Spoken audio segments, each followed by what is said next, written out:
Good afternoon. My name is Michelle D'Amico, and I'm the Director of Continuing Education and Public Programs at the NYU SPS Center for Global Affairs, or CGA. I'd like to thank you for joining us today. You'll hear from our esteemed panel shortly, but I'd like to first provide a quick introduction to who we are for those of you who are new to our community.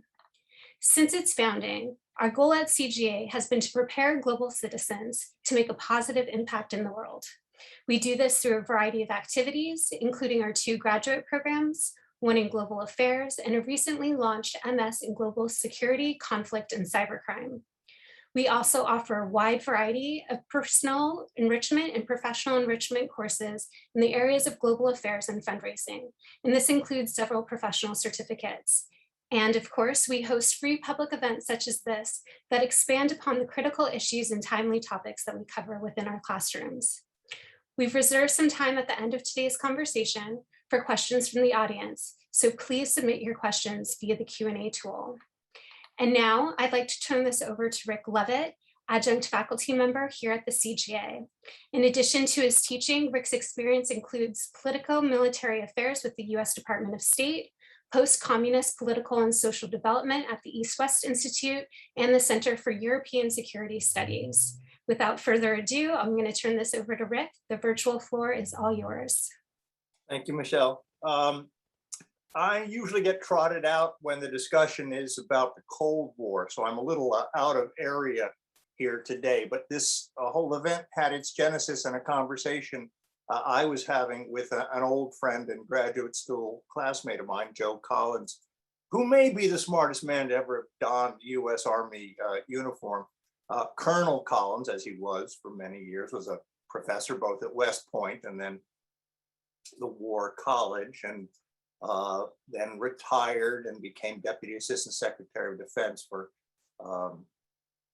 stability ops early in the George W. Bush administration, then went on to teach strategy at the National Defense University, well-versed in matters of Afghanistan. I think, Joe, you wrote your doctoral dissertation on the Soviet invasion of Afghanistan. I did, thank you. Written a number of books on area, most recent one, 2015, Learning from the Long War. And I'd been having this conversation with Joe post the debacle at Kabul airport, and the insights he was imparting, no surprise, just struck me as so rich that I said, I can't be selfish and keep these to myself. I'd like to get this to a broader audience, an NYU audience. And when I asked Joe, he said, yeah, but to give a rounder picture, why don't you invite Barnett Rubin to join? And Dr. Rubin is certainly well and favorably known to the NYU community, a fellow at the Center for International Cooperation for a long time, knows Afghanistan well, former special advisor to Secretary of State on matters Afghani, previously advised the UN Special Representative for Afghanistan, has written a host of books on Afghanistan and the broader South Asian region.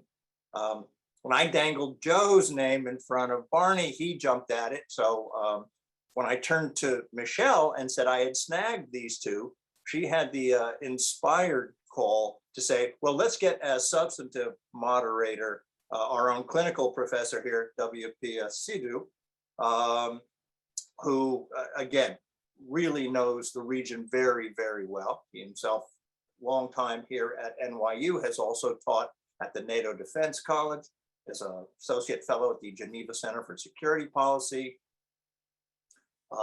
written widely, most recently on the future of global affairs, a book he co-edited and came out 2020, published by Palgrave. Michelle and Sidhu had a similar inspiration to try and invite Fauzia Kufi to join the conversation. And if the technological gods are with us, Fauzia, who is on a plane as we speak, is going to be in here, at least in cyber presence. She's a former deputy speaker of Afghanistan's National Assembly, one of the most visible women in Afghan politics. She is a member of the former government's negotiating team with the Taliban, long known for her advocacy of women's and children's rights, and the author of several memoirs dealing with the situation of women in Afghanistan. So given all of this intellectual cranking power, I'm going to get out of the way, except to thank our participants on behalf of Michelle, on behalf of Dean Vera Jelinek, and the broader NYU CGA community, and to say that I'm anticipating such insights that I'm going to be making more notes today than I have in the margins of my 3 volumes of Henry Kissinger's memoirs, which, as my students will tell you, is my sort of Talmudic reference whenever I need to backtest insights in international relations. So with that, Sidhu, showtime. Thank you very much, Rick, for those kind words in introduction, but also really for putting this panel together. Very timely, very appropriate. But I also want to flag something that you mentioned. Indeed, the history of Afghanistan cannot be understood without looking at the last war of the Cold War.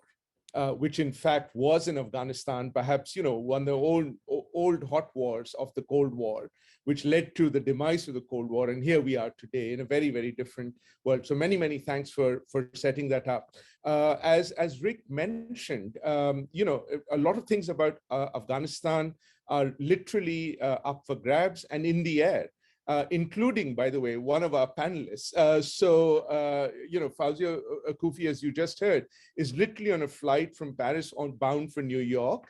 But what we've tried to do, and to make sure that she can still participate, although we're all virtual, there are degrees of virtuality. So if there are any questions related to that, I would very much, like to convey that through Barnett Rubin to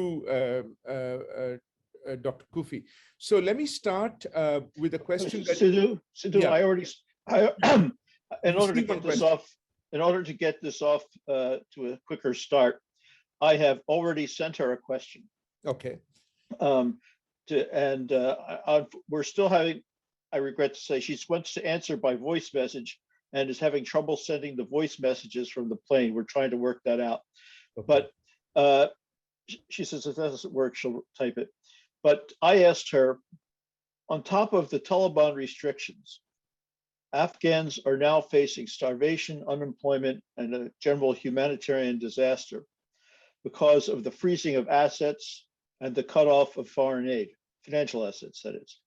There are 2 imperatives that seem to be in conflict: the need to restore the economy and public services such as education and health, where the employees are not being paid and the systems are breaking down, and the need to keep pressure on the Taliban for many well-known reasons. How do we reconcile those 2 seemingly contradictory imperatives? Now, she has not answered yet, but others start putting your questions in the queue, however, Sidhu, give the instructions.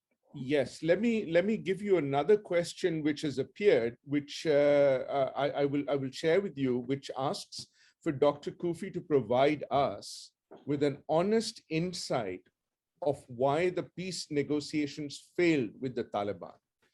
It's a fairly long, open question, open-ended question. Okay, well, she said, oh, wait a minute, tell me if you can hear this. No, unfortunately let's not. Try it this way. Oh, that's because of all the background noise on the aircraft. There's a thin line between reaching out to the people who are devastated and desperate need of support and trying not to empower the local power, the power that is governing Afghanistan. However, experience of humanitarian aid from the rest of the conflicting zone also tell us that distributing aid to the local population and to the people in need and trying to avoid the collapse of the economy and trying to pay the salaries of the civil servant is a very tricky entry point, I would say. In this case, I think in the case of Afghanistan, because Afghanistan in the past 20 years was so much donor dependent and aid dependent, and only 60% of the regular budget was funded through the domestic income, through the revenues. The rest was donor aid and support from international community. So we continue to depend on foreign aid. And I think the UN, now that they're taking the lead, must ensure that they have a clear path in terms of how they want to reach out to the communities, how they want to pay the salaries. I think they could still use the private sector in terms of the private banks to deliver the salary for the teachers who have not been paid since 4 or 5 months, the health workers, and the rest of civil servant society, community of Afghanistan. In the meantime, I think the aid is a leverage that international community, especially the UN, could use to empower women, because this is a good showcase to bring women in the different positions in the leadership and administrative and the positions that they could deliver. Actually, they could be part of aid delivery. They could be not only recipient but aid delivery. So aid could be used as a good tool to pursue the values that we all stand for, the values of inclusion and equality, and in the meantime, reach out to communities. But in order to avoid, any kind of issues that will empower the local power in Afghanistan, we need to develop a clear roadmap of impartiality, inclusion, and also reaching out to the communities. These are like the criteria that should be developed, clear administrative pathway, and I think the aid must continue. There is no other alternative. But people who are now expecting harsh winter should be reached out. Okay, thank you. Thank you for that. Now I'm sending her, I have sent her the question about the negotiations. If you could just add another question to that, and then we can wait to get the response for that. I sent her the question about China too. We want to read them. Also the question about the resistance in the Panjshir Valley, as to how serious or significant do you think that might be? Okay. And then, yeah, if we can. So I've sent her the questions saying, would it be possible for Dr. Kofi to provide us with an honest insight of why the peace negotiations failed with the Taliban? And she is now in the process of answering that. We have a question. Do you think that China will try to strengthen its ties and influence in Afghanistan in the near future? Also, is there still resistance to the Taliban in the Panjshir Valley? And a third question, how would any aid agency, whether it be the UN, the US government, or any other, ensure that Taliban doesn't control the money and distribute it to its friends and allies in the country? Mm-hmm. Okay, so I think, yeah, let's keep it to those three. And Bunny, if by any chance you have WhatsApp on your computer, you can actually play the recording through the computer WhatsApp, because that might be clearer. It's and if I said that's the first time I played it. I did do it from the computer, and you couldn't hear it. I see. Okay, that's fine. So let's take these three questions, and then we'll thank Dr. Kofi, and then move on to the two of you. Okay. Well, let me read what she has typed so far. Okay.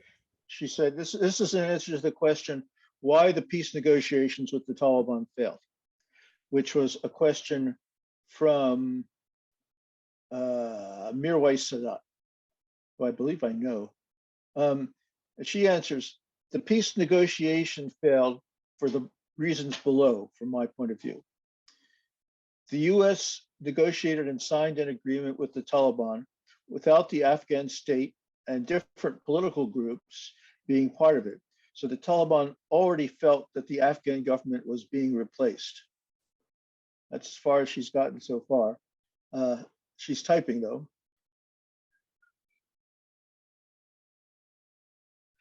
The former government was corrupt and was not able to create consciousness or to motivate our forces.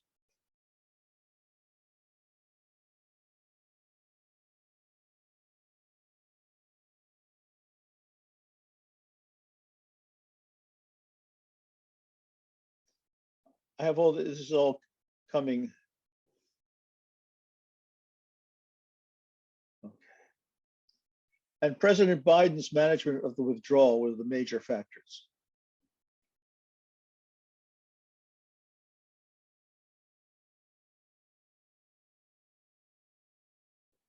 All right, she's typing something else now.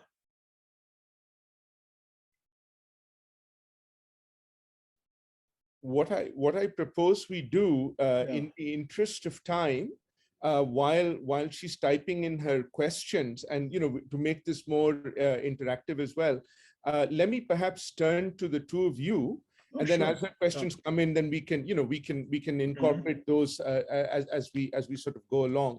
So, I just want to begin in some ways by three observations related to Afghanistan, as it were. The first is, this description, and it'd be wonderful to hear Colonel Professor Joe Collins' response to this one on whether, calling Afghanistan the longest war is somewhat specious, given that, if anybody is willing to hear them, the North Koreans are shouting on top of the roofs that they're still technically at war with the US, and all they really have is a ceasefire, which is perhaps the longest ceasefire in the world. So this question about, the longest war. The second, I think, observation which is worth making is that the Taliban, there's this whole question about whether they're 2.0, whether they're 1.5, or they're really 1.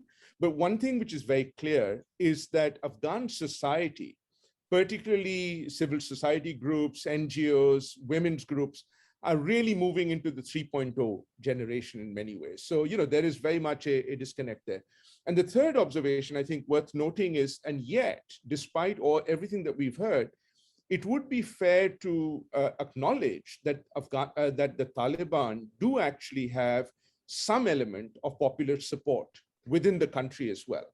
So with that kind of background, Bani, if I might turn to you first, and since you've just come back from Doha and kind of building on the question which was also asked of Dr. Kufi, was the whole Doha process that you, I know, were also involved with initially ill-conceived, especially as you noted in the Foreign Affairs article last year, that the only way out of Afghanistan really requires cooperating with the regional powers, especially, and you mentioned China, India, Iran, and Pakistan. How would you respond to that? Well, certainly it was misconceived if you compare it to what we wish would have happened. But the problem is that it was what we wish would have happened or think should have been done was not possible. Because, of course, it would have been much better to have the Afghan government in the room at the same time. But the Taliban wouldn't agree to that. So the two alternatives were have no negotiations or have them without the Afghan government. Now, and of course, you could say have no negotiations.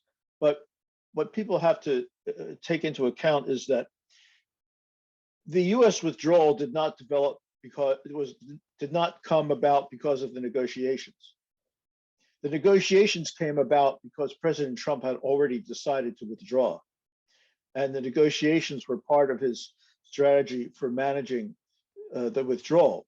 So my impression is that Zalmay Khalilzad, the lead US negotiator, was not just negotiating on behalf of the United States with the Taliban.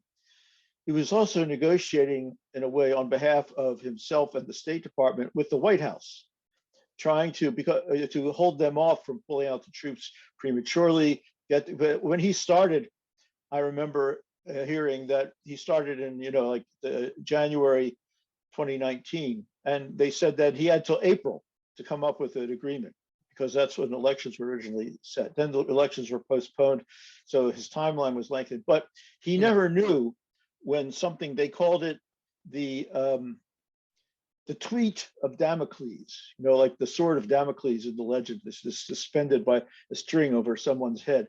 They never knew when the tweet of Damocles would drop and destroy the whole negotiations by Trump just deciding to withdraw all the troops.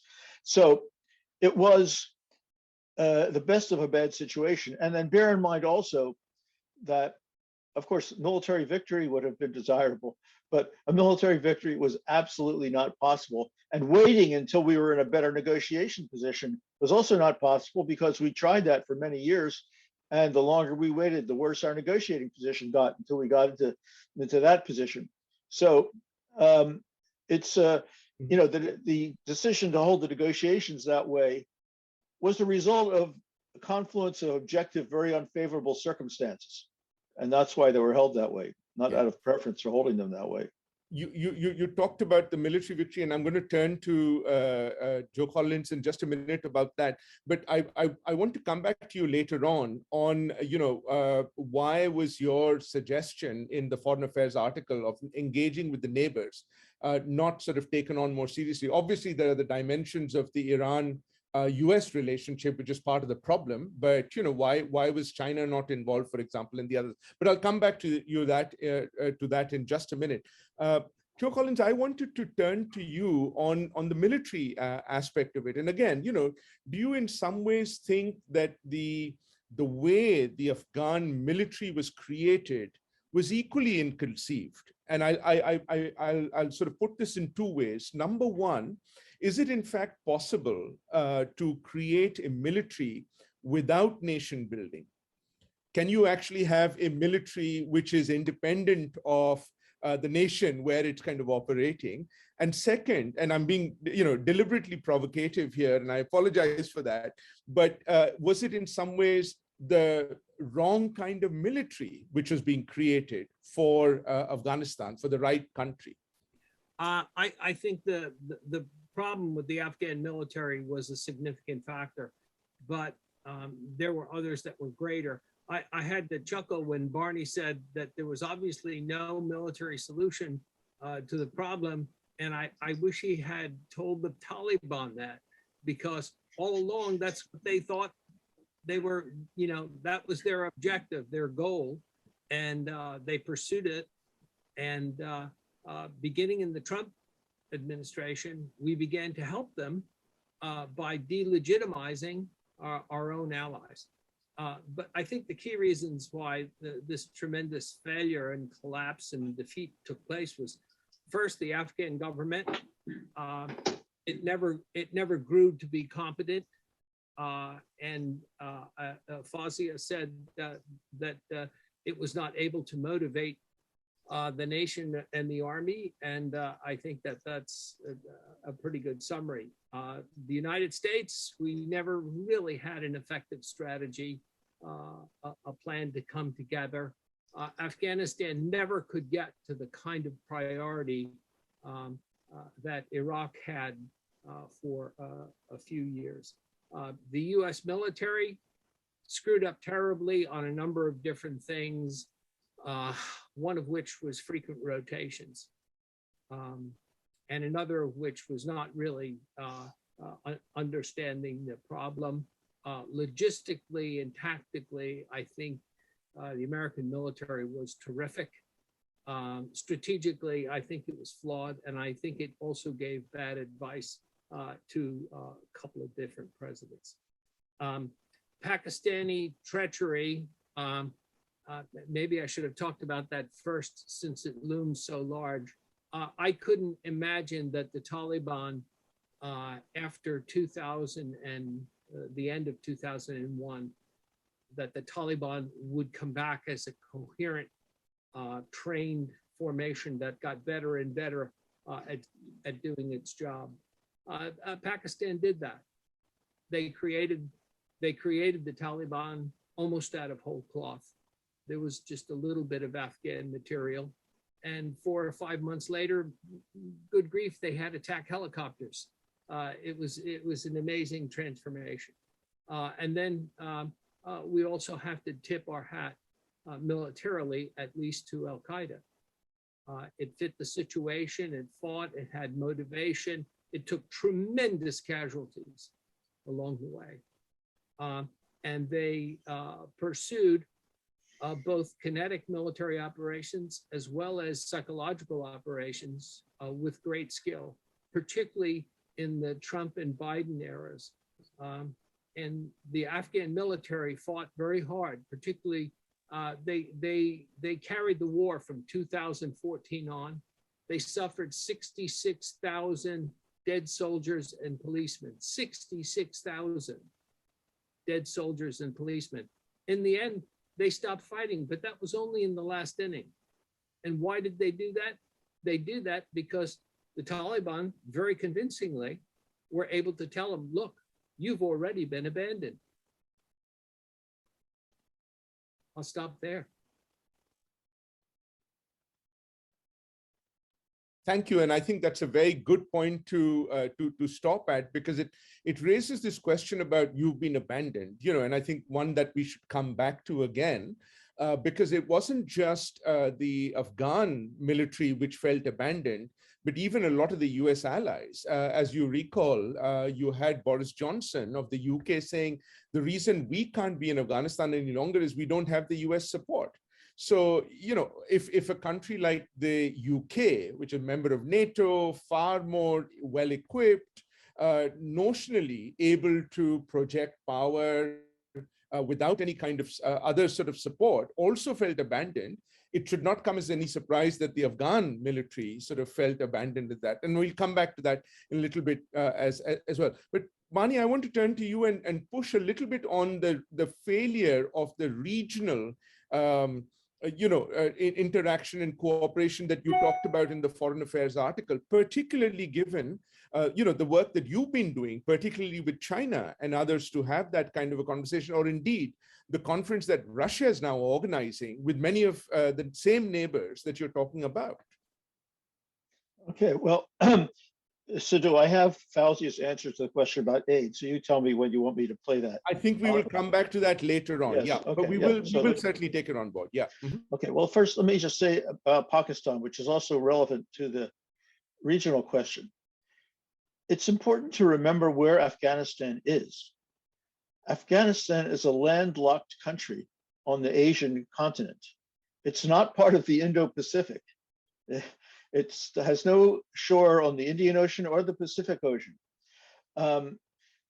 It is part of continental Asia, and the US does not have a policy toward continental Asia.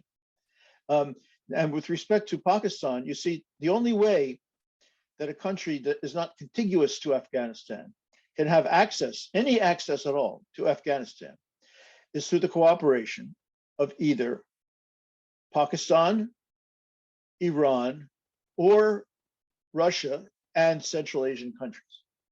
Okay, possibly through China, but that's much more difficult. And in any case, so we, for obvious reasons, chose to go through Pakistan. Well, so Pakistan was our supply line, and there is only so much pressure that you can put on your own supply lines. As Pakistan cut off the ground lines of communication, the ground routes of supply for several months in 2011 because of what was overall a relatively small incident, forcing us to use a much longer and more expensive route through Russia and Central Asia, which is no longer available to us because of relations with Russia. In fact, to be specific, the railroads that we used through Russia are now under US sanctions because of their role in supplying the anti-government fighters in Ukraine. So that was just a failure of our government, I would say. I mean, you can blame Pakistan for being Pakistan, but we should have known that Pakistan is Pakistan, and you could say US lost in Vietnam because Russia and China kept supplying the North Vietnamese with weapons. Yes, that's true, but of course we had no way of keeping them from doing that. And we actually had no way of keeping Pakistan from being Pakistan either. If we wanted to put more pressure on Pakistan, we should have improved our relations with Iran when it was possible, if it was possible, much earlier. But instead, we put them on the axis of evil right after they helped us with the overthrow of the Taliban in 2001. Now, with respect to the region, because of the country's location, the countries that are most key for its future now are those four countries I mentioned: Pakistan, Iran, Russia, and China. And in addition, of course, India to some extent, it doesn't have an actual border with Afghanistan, though it claims a legal border. And then again, the aid donors, the United States, Europe, Canada, and so on, because of the country's financial dependence. But the longer it goes with all that aid being cut off, I think the less leverage they will actually have. At the moment, they're now working on how to get some aid there, as Fauzi was talking about, through other mechanisms that will not also enrich the Taliban, but it's very difficult to do. And of course, there will be humanitarian aid as well. Now, the regional countries have no exit strategy. They have all, another thing that the Taliban did successfully is, which doesn't get as much attention as their military. By the way, Joe, I did tell the Taliban there was no military solution, but apparently they did not agree with me. Although, as you pointed out, a lot of their victory was due to their political work, not just the military work. They didn't overrun all those Afghan garrisons and so on. They worked politically to convince the soldiers that there was no point in fighting.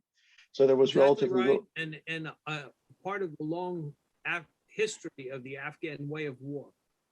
Exactly.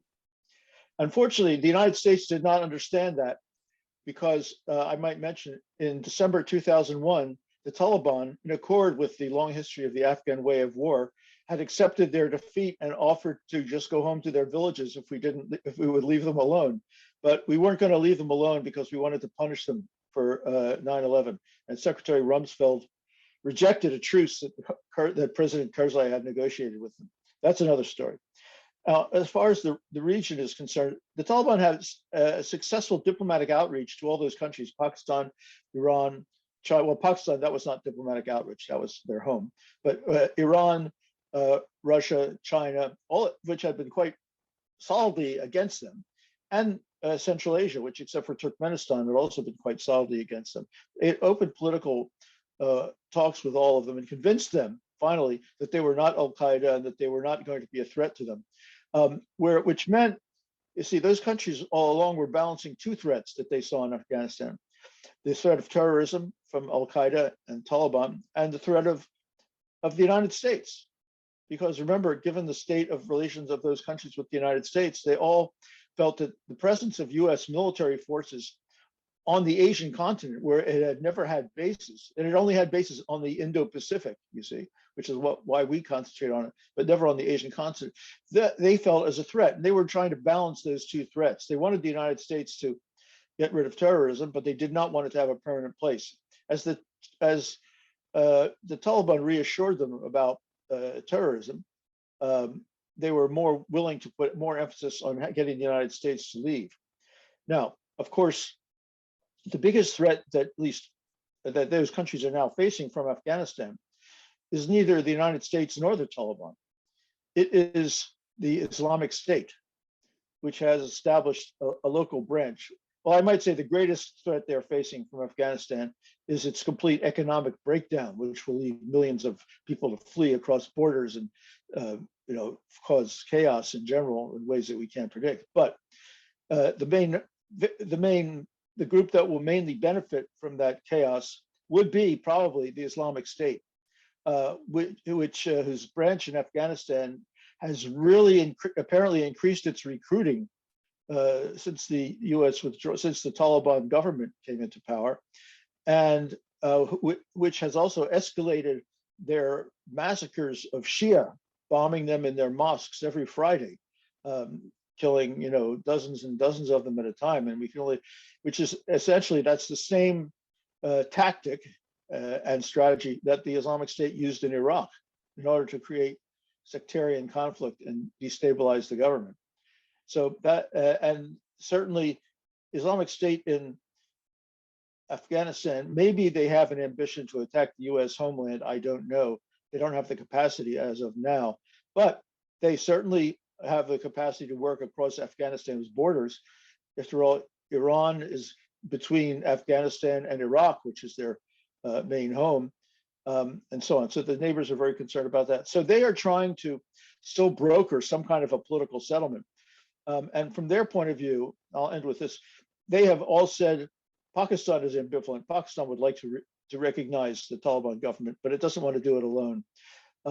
And so they're coordinating with those other three countries. And they have all said that recognition will be dependent on the Taliban forming a more inclusive government.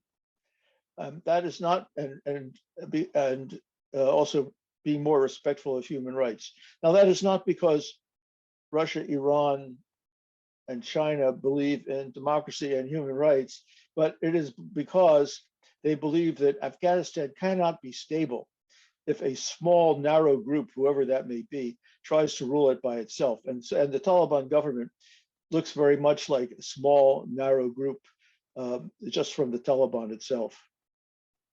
So several issues there, and we're sort of now moving, as it were, to looking at what the future might be, both in the short, medium, and indeed the long term. So let me try and sort of take it one by one in some ways. The humanitarian disaster, Bani, you wrote about that in the Washington Post, and about, and this is something that the World Food Program and others have been talking about.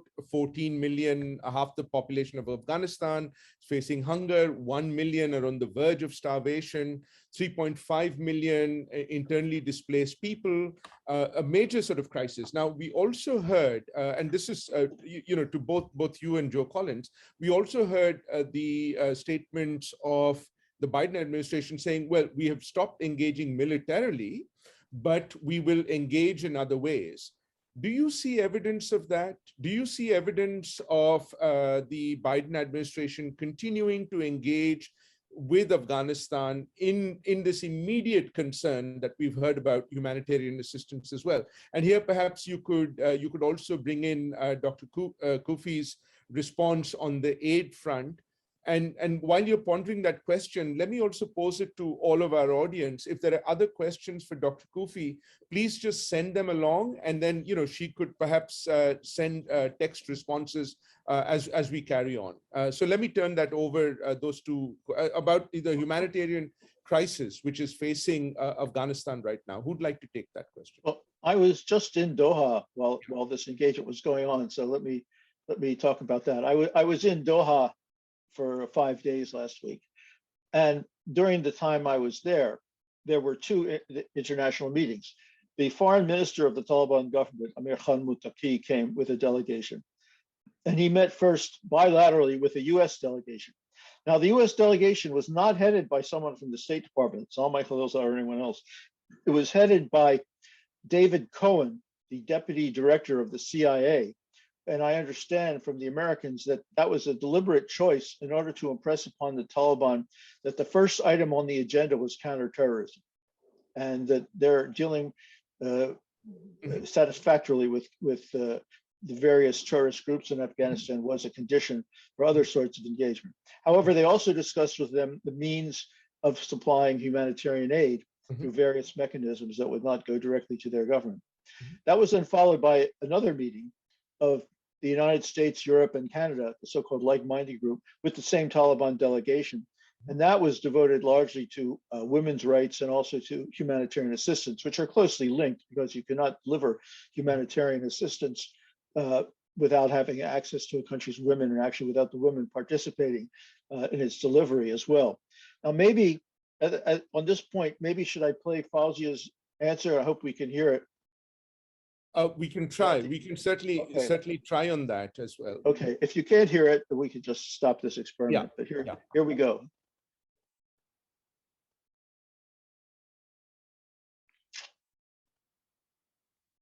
There is a narrow line.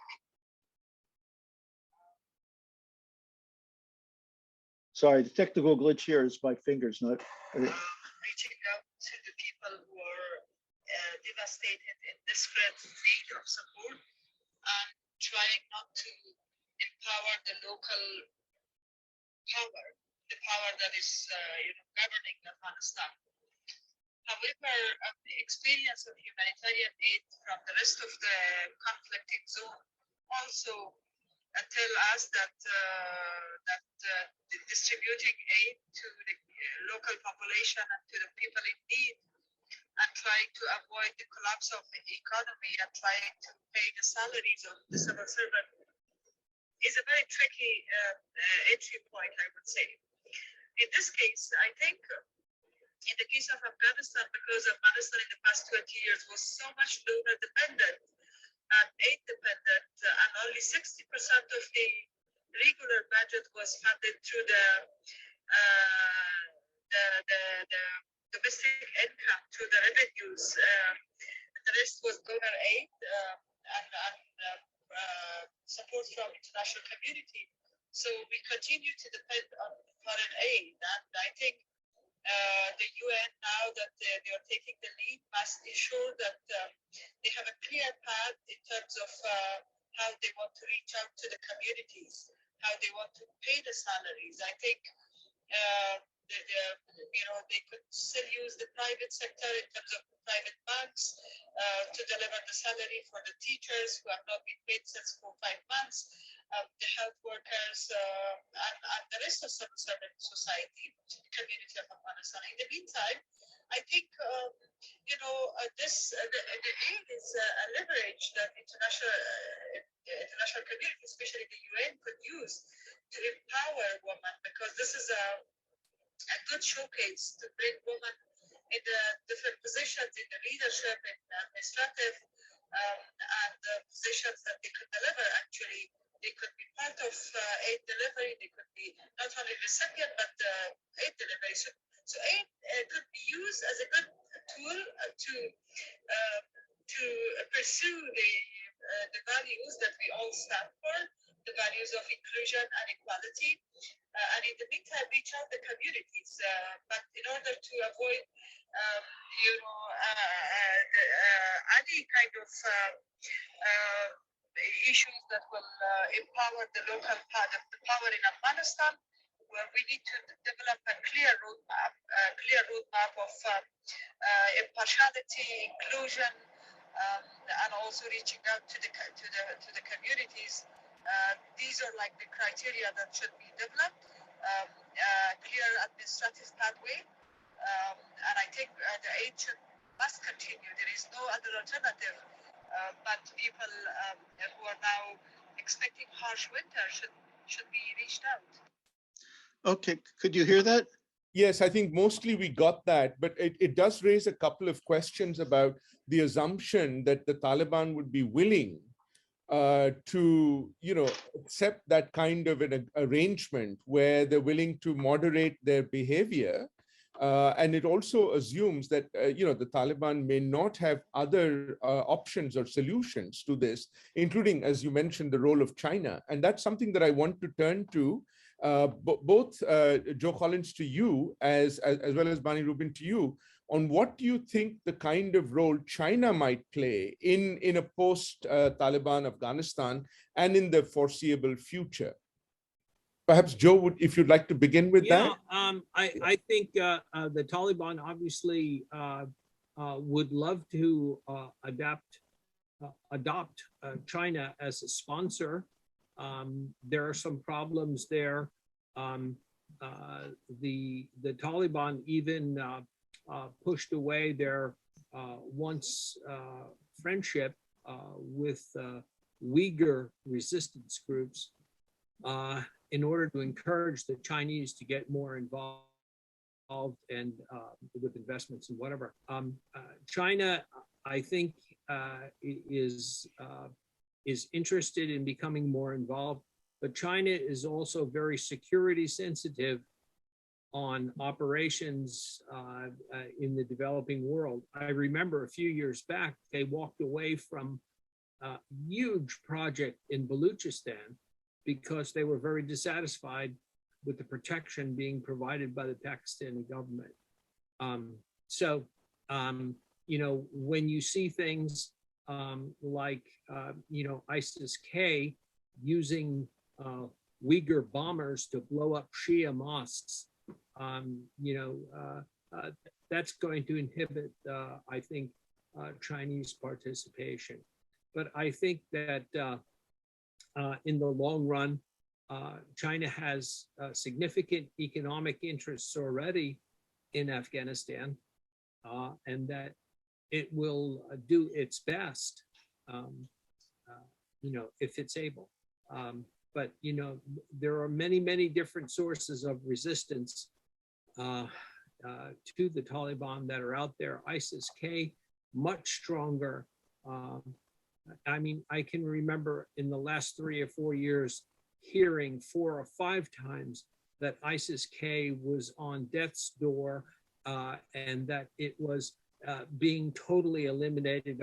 I remember American forces were they were sort of not cooperating, but co-acting with the Taliban in fighting ISIS-K. They dropped the mother of all bombs on some kind of concentration of ISIS-K.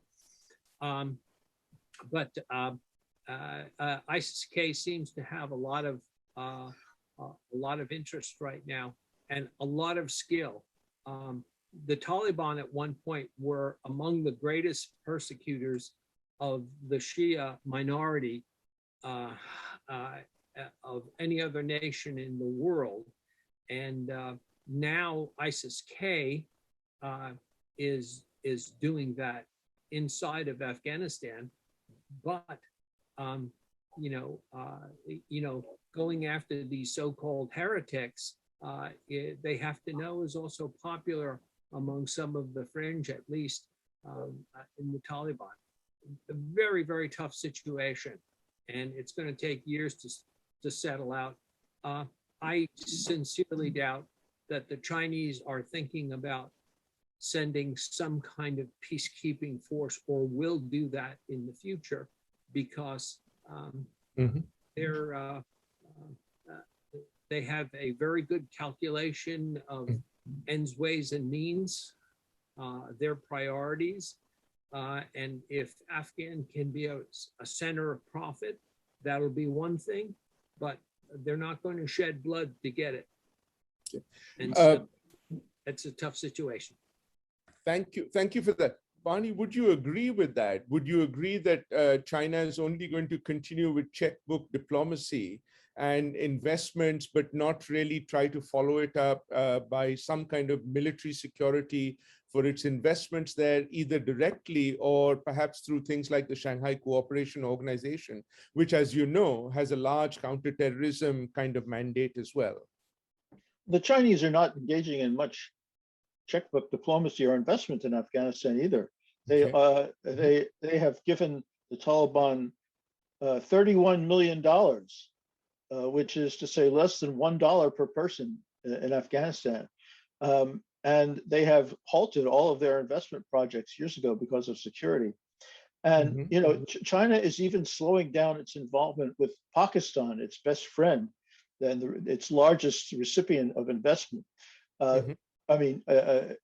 At least in the Belt and Road program. I imagine the U.S. is the biggest recipient of Chinese investment, but because of the security problems, not both that incident in Baluchistan and some other more recent incidents as well, in which Chinese in Pakistan have been killed. So what China is doing to address the security threat from Afghanistan, which it sees, which is specifically the training or stationing of Uyghur guerrillas or militants in the northeast of the country, in particular Badakhshan province, is they have a quadripartite security agreement with Afghanistan, Pakistan, and Tajikistan, the area around there, and they keep it under surveillance. And they have a great deal of cross-border local diplomacy with the local authorities in Badakhshan. And they are they're not doing any mega projects in Afghanistan now, but they are doing some local projects in Badakhshan so that they have some diplomatic and development people there where they think they're close enough to China's territory that they can protect them, just to keep their eyes out. Now, and bear in mind this recent incident that Joe referred to, it's important to understand what happened. IS got a Uyghur suicide bomber to blow up a Shia mosque in Kunduz.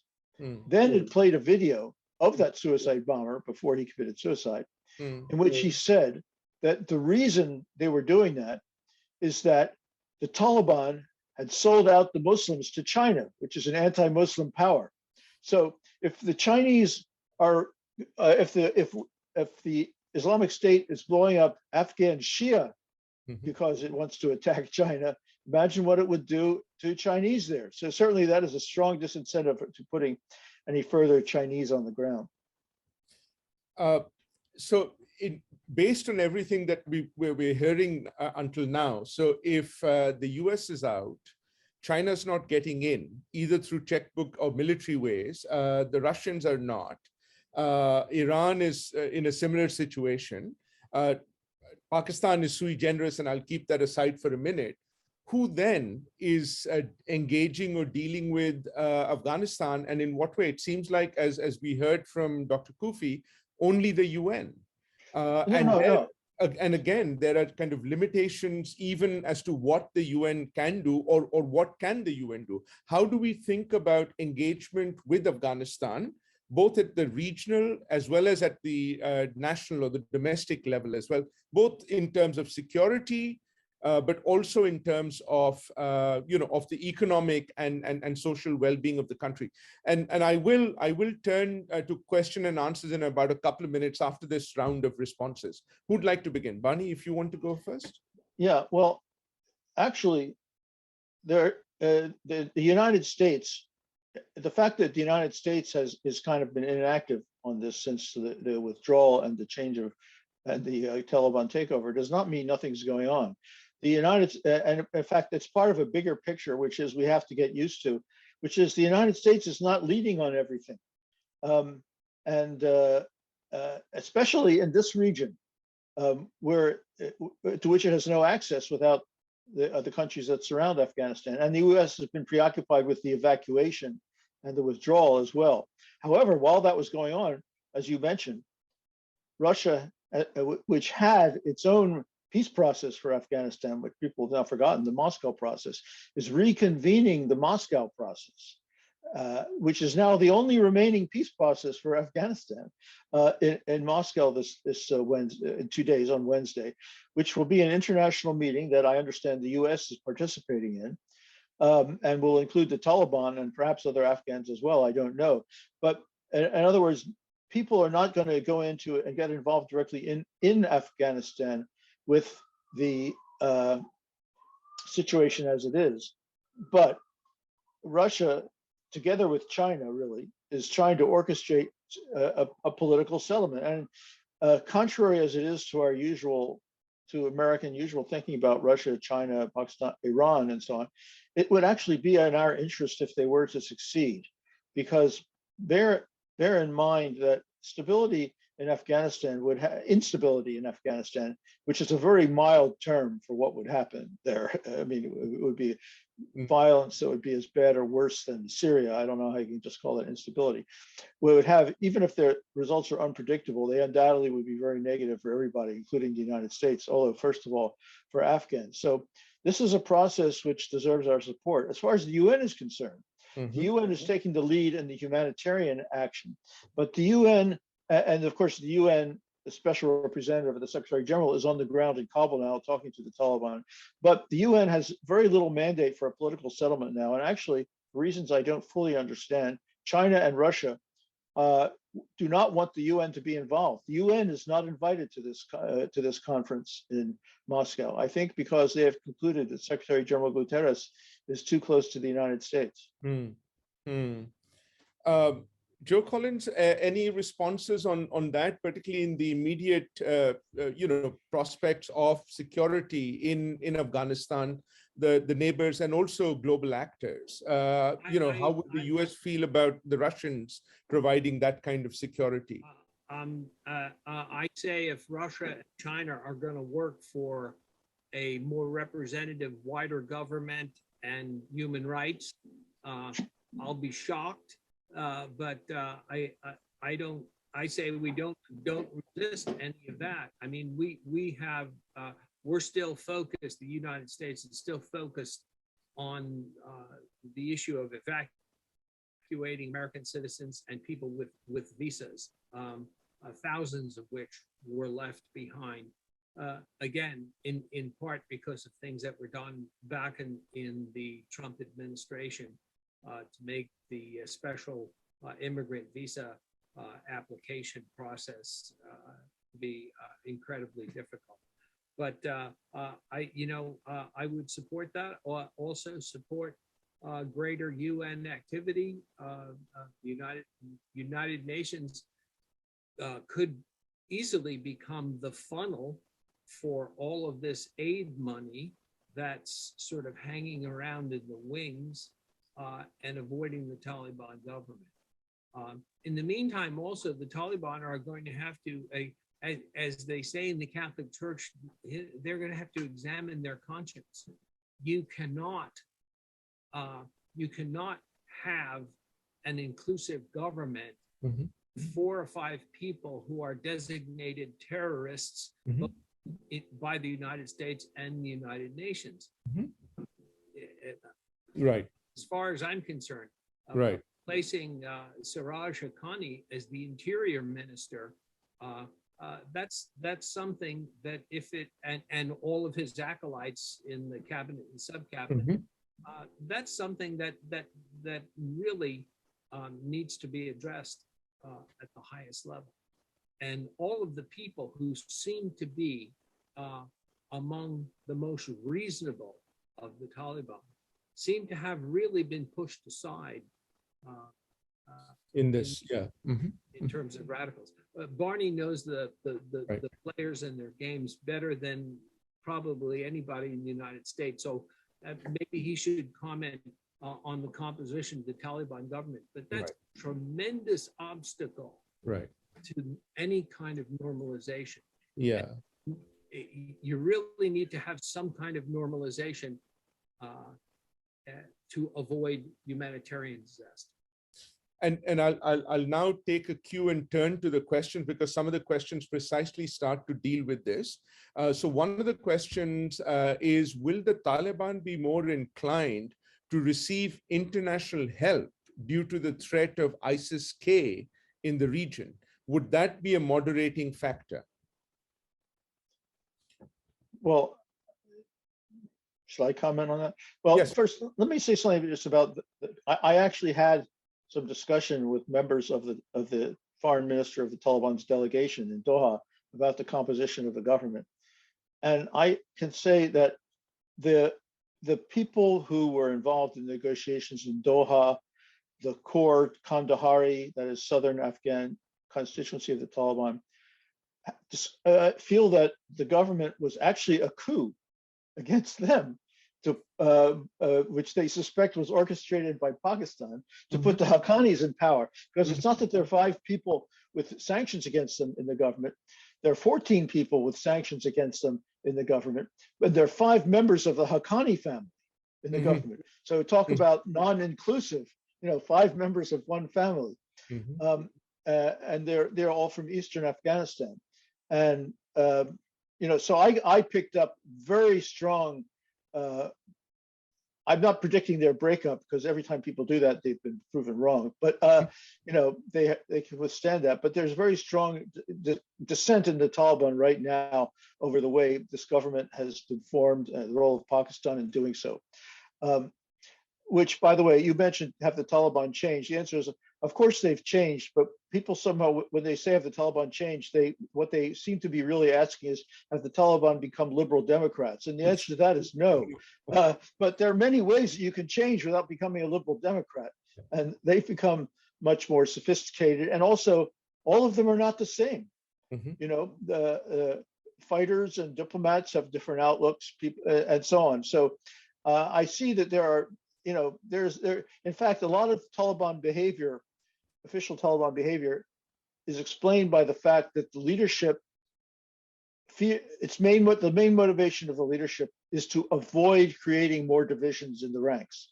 So they will not they avoid any decisions that they think will cause dissension.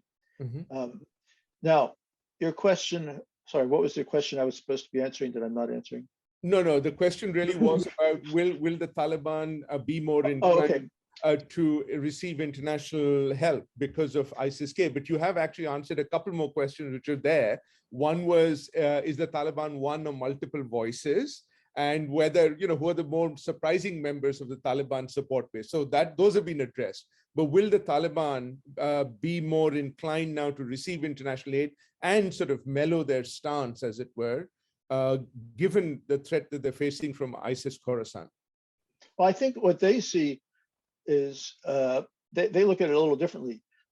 They see the fact that they are fighting ISIS-K, ISIS Khorasan, as a bargaining chip with the outside world, saying, look, we are fighting terror. They've said they do not want any external aid in fighting against terrorism. They will do that themselves. Or fighting against ISIS-K. I don't know if they use the term terrorism, against extremists, whatever, deviants. But they use that to show that they are trying to be good members of the international community and that they should receive assistance. Now, there is a link to the question of inclusive government, because there's a new phenomenon which is just emerging, which is for the first time, and I discussed this with several people in Doha, including some Tajik Afghan journalists who work for Al Jazeera. For the first time, ISIS-K is recruiting large numbers of Tajiks, because the Tajiks in Afghanistan today are in a position somewhat analogous to the Sunnis in Iraq in 2003. That is, they've been completely excluded from political power and no one speaks for them. The people that were trying to speak for them, many of them have become rich, corrupt, and so on, and they've all left the country. So ISIS-K is moving into that vacuum quite actively, it seems. And that is one reason that Iran, Russia, and so on feel motivated to put more pressure on the Taliban for an inclusive government. Just to follow, Joe, did you want to comment on any of those questions at all? Okay, all right. No, move on, sir. Thank you. I certainly will. I wanted to come to something that a colleague of mine, Sylvia Meyer, just sent around an article just before the event began, highlighting how many international actors, including the UK, UNICEF, and others, were now sending men-only teams to engage with the Taliban in Doha, and in some ways almost making it a self-fulfilling prophecy. Whereas in the past, you actually had, as you mentioned, the UN representative in Afghanistan is a woman. You had in the past women being part of the negotiations, including, of course, Fazia Kofi in Doha. But now the fact that many of these organizations and governments are only sending all male teams in Doha, does that send a wrong kind of message, if you like, to the Taliban, that in a way that they don't need to reform or change in any way? Bani, this is addressed to you. I'm not sure. First of all, I'm not sure why you're saying the Taliban are not in Doha anymore. Okay. I mean, the male, they're in Kabul. There are a few of them left in Doha, but the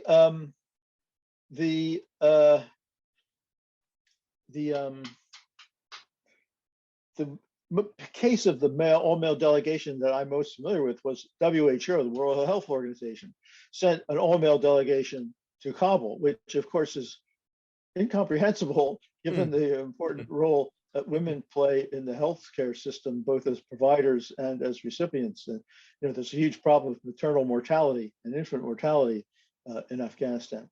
But I'm not aware. I mean, I was in. The fact is, let's be honest, foreign policy establishments, with a few exceptions, are not generally in the vanguard of the feminist movement, and they're, without making any special efforts, they often send all-male delegations. And in Doha, I didn't notice any particular all-male characteristic. There was a woman from Germany, there's a woman from Norway, there's, of course, several women from the United States, and so on. So I don't think that's true in Doha. It may be true that some people are doing that with respect to Kabul, which I think for WHO that there was a very negative blowback from that. And it's not only does it send the wrong message, I think it also doesn't work.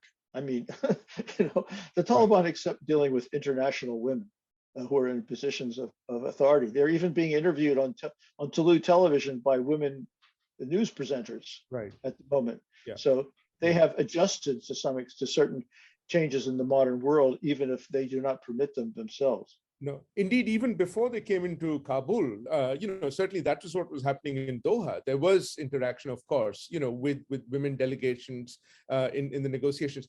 Three last set of questions. I'm going to pose all of them to you, and then we'll wind up our really rich discussion today. So one, I think Joe Collins really addressed to you is, what do you think is the best way to get former US employees out of Afghanistan?